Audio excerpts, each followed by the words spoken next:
Hey guys, welcome to MSV channel. நான் உங்கள் விஸ்வநாதன். நம்ம இன்றைக்கி பார்க்க போகிறது என்னன்னா, என்னை எல்லாருமே மதிக்கணும். நான் என்ன பண்ணுறது?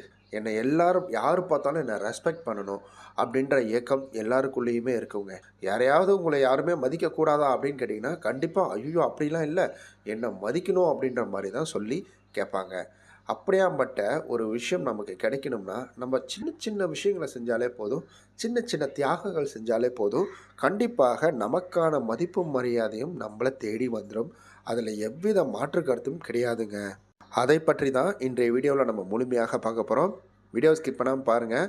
நீங்கள் இன்னும் நம்முடைய எம்எஸ்வி சேனலை சப்ஸ்கிரைப் பண்ணாமல் பார்த்துட்ருக்கீங்கன்னா மறக்காமல் சப்ஸ்கிரைப் பண்ணிவிட்டு பாருங்கள். அப்படியே கூட இருக்க பெல் பட்டனையும் ப்ரெஸ் பண்ணிக்கோங்க.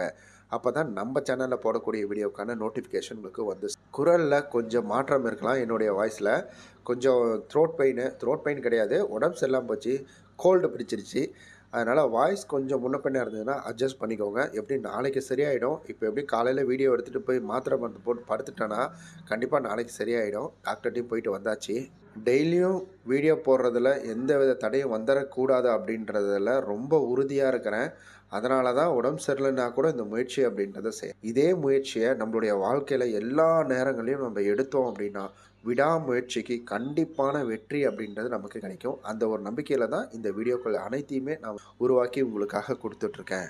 என்னாலேயே முடியல தான், வழக்கம் போல் எல்லோரும் படுத்து தூங்குற மாதிரி பெட்லேயே வந்துட்டு கஞ்சி குடிச்சிட்டு பால் சாப்பிட்டுட்டு அப்படியே படுத்துடுற மாதிரி தான் இருந்துச்சு. ஆனால் இருந்தாலும் கண்டிப்பாக நம்ம முயற்சி செஞ்சு ஆகணும். இதெல்லாம் ஒரு வழியே கிடையாது அப்படின்றதில் நான் ரொம்ப உறுதியாக இருக்கிறேன். சரி, இப்போ நம்ம வீடியோக்குள்ளே போகலாம்.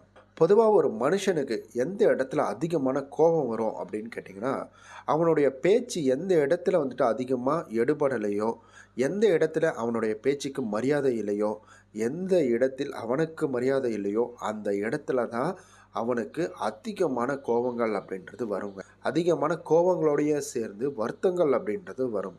ஒருத்தர் நல்லா பேசிக்கிட்டே இருக்கக்குள்ள மேடையில் பேசிகிட்டே இருக்காரு, அவர்கிட்ட டக்குன்னு மைக்கை வாங்கிட்டு படவில்லை அப்படின்ற மாதிரி சொல்லிட்டா எப்படி இருக்கும்?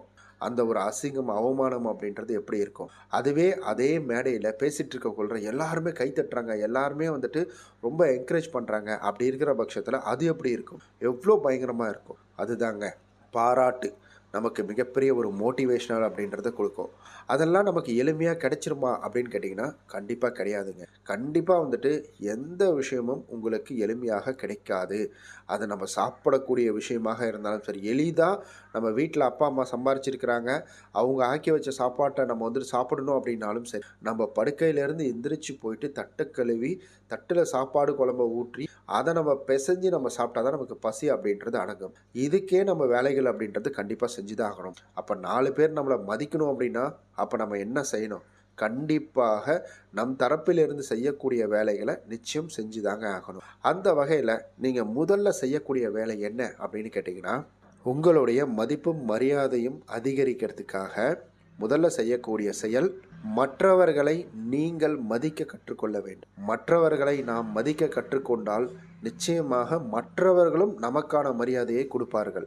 கிவ் அண்ட் டேக் பாலிசி அப்படின்றத நீங்கள் கேள்விப்பட்டிருப்பீங்க. ஒரு விஷயம் கொடுக்கப்படுதுன்னா அதே விஷயத்த நீங்கள் வாங்க போகிறீங்க. இப்போ நீங்கள் பணம் கொடுக்குறீங்கன்னா அந்த பணத்துக்கு நிகராக தான் நீங்கள் ஒரு பொருளை வாங்க போகிறீங்க. பணம் அதிகமாக கொடுத்துட்டு அதற்கு வந்துட்டு கம்மியாக வந்துட்டு நீங்கள் பொருள் வாங்க போகிறது கிடையாது. அப்படி கம்மியாக வாங்கினாலும் அந்த பணத்தையும் திரும்ப வந்துட்டு சில்லறையாக உங்களுக்கு கொடுத்துருவாங்க. இதுதான் உண்மை. இது நம்மள எல்லாருக்குமே தெரியும்.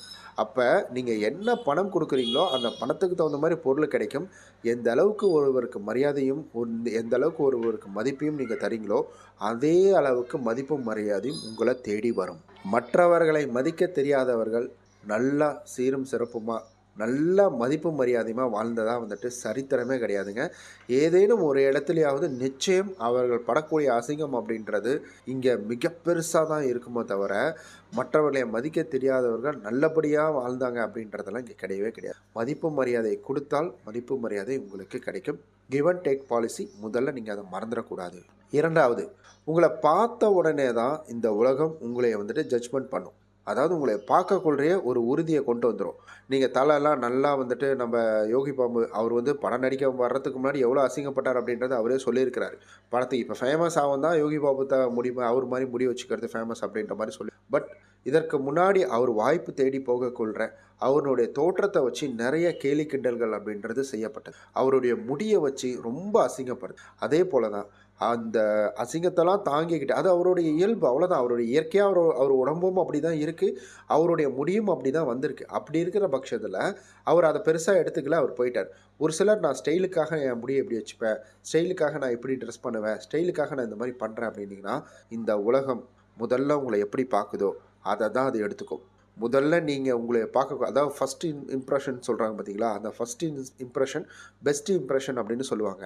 அதுல உங்களுக்கு வந்துட்டு இம்ப்ரஷன் கிடைக்கல அப்படின்னா கண்டிப்பாக முடியாது. அப்ப உங்களுடைய உடைகள நீங்க சரியா வந்துட்டு கையாளணும். நல்ல உடைகள். அதற்கு அப்புறமேட்டு தான் உங்களுடைய பேச்சு திறமைகள் அப்படின்றது வரும். தூரமா இருந்து நீங்க வண்டியில வரீங்களோ, இல்ல கார்ல இருந்து இறங்குறீங்களோ அதெல்லாம் பார்க்க மாட்டாங்க. நீங்க கார்ல இருந்தே இறங்குனாலும் ஒரு மாரி வித்தியாசமா இருந்தீங்கன்னா, கண்டிப்பா யோசிச்சு பார்ப்பாங்க. என்ன இப்படி இருக்கான்? அப்பா இவர் பெரிய ஆள் ஆயிட்டாரு. இவர பத்திலாம் நம்ம இப்படிலாம் நினைக்கக்கூடாது. அப்படின்ற ஒரு எண்ணம் வரும். ஆனா பெரிய ஆள் ஆகல அப்படின்னா, அப்ப கண்டிப்பா யோசிப்பாங்க. முதல்ல தோற்றம், நல்ல உடை, நாகரீகமான உடைகள் அணியறது அப்படின்றது, இங்க நீங்க ஒரு இடத்துக்கு போறீங்க, ஒரு வேலைக்காக போறீங்களோ, இல்ல வீட்லருந்து வெளியில போறீங்களோ, நாகரீகமான உடைகள் அணிந்து போகிறது அப்படின்னு கூடுதல் மரியாதையை உங்களுக்கு கொடுக்கும். இத ஏத்துக்கிறதுக்கு என்னதான் கஷ்டமா இருந்தாலும், ஆனா இதுதான் உண்மை. 3வது நீங்க தூரத்துல இருந்து வரக்குள்ள உங்கள பார்த்துட்டாங்க. உங்கள ஒரு முடிவு எடுத்துட்டாங்க. நல்ல உடை அணிஞ்சிருக்கிறீங்க. நல்ல உடை அணிந்துட்டா மட்டும் நீங்க கிட்ட வந்துட்டு, நீங்க பேசக்கூடிய பேச்சு, செயல் இது எல்லாமே வேற மாரி இருக்கு அப்படின்னா, "ஆள் தான்டா பார்க்க இப்படி இருக்கிறான். ஆனா இவன் வாய தொறந்தாலே வந்துட்டு கேவலமா தான்டா பேசுவான். இவன் வாய தொறந்தாலே மத்தவங்கள மட்டம் தட்டுவான். இவன் வாய தொறந்தாலே மத்தவங்கள அசிங்கப்படுத்துவான். மற்றவர்கள கேவலப்படுத்துறதுல இவன மிஞ்சி யாருமே கிடையாதுடா" அப்படின்ற மாரி ஒரு சொல்லுல முடிச்சுட்டு போயிடுவாங்க. முதல்ல பேச்சில் கவனம் அப்படின்றது ரொம்ப முக்கியம்.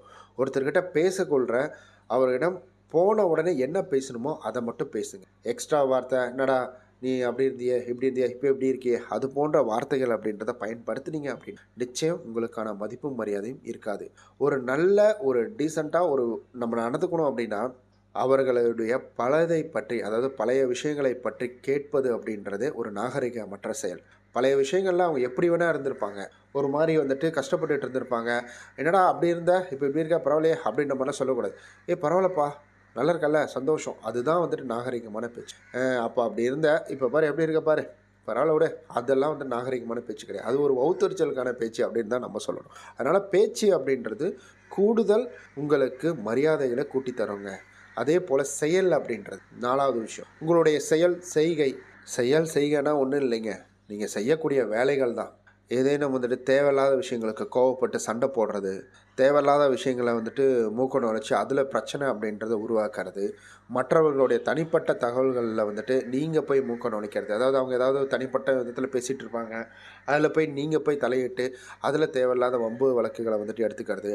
இது போன்ற விஷயங்கள் அப்படின்றது இருந்துச்சு அப்படின்னா, நிச்சயமாக உங்களுக்கு மதிப்பு, மரியாதை அப்படின்றது அந்த இடத்துல கிடைக்கவே கிடைக்காதுங்க.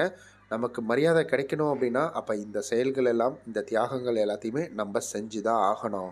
5வது நீயாவே இரு. அதுக்காக நான் வந்துட்டு மத்தவங்கள திட்டுவேன், நான் இப்படி தான் ட்ரெஸ் பண்ணுவேன், நான் இப்படி தான் இருப்பேன் அப்படின்றது கிடையாது. மற்றவர்களுக்கு அவர்களுக்கு பிடிக்கும் என்று நீ செய்யற செயல் அப்படின்றது கண்டிப்பாக அவர்களுக்கு பிடிக்காது. நீயா இரு, அதில நாகரிகமா இரு. அதுதான் வந்துட்டு ரொம்ப, ரொம்ப, ரொம்ப, ரொம்ப முக்கியமானது. இத மட்டும் ஒரு மனிதன் சரியான முறையில பின்பற்றுறான் அப்படின்னா, அப்ப கண்டிப்பா அவனுடைய வாழ்க்கை அப்படின்றது மிகப்பெரிய ஒரு மரியாதைக்குரிய வாழ்க்கையா மாறும் அப்படின்றதுல எவ்வித வந்துட்டு மாற்று கருத்துங்களுமே வந்துட்டு கிடையாதுங்க. கண்டிப்பா இந்த பதிவு உங்களுக்கு பிடிச்சிருக்கும் அப்படின்னு நம்புறேன். இந்த வீடியோ உங்களுக்கு எந்த அளவுக்கு பிடிச்சிருந்தது அப்படின்றத கமெண்ட்ல சொல்லிடுங்க. ஒரு லைக் ஒண்ணு குடுத்துருங்க. கருத்துக்கள கமெண்ட்ல சொல்லிடுங்க. நாளைக்கு நம்ம வேற எத பத்தி பேசலாம் அப்படின்றதையும் மறக்காம வந்துட்டு உங்களுக்கு ஏதாவது வந்துட்டு விஷயங்கள் தோணும் இல்லைங்களா? அத பத்தியும் வந்துட்டு கமெண்ட்ல சொல்லிடுங்க. நம்ம நாளைக்கு இது போல நல்ல சூப்பரான வீடியோல சந்திக்கலாம்.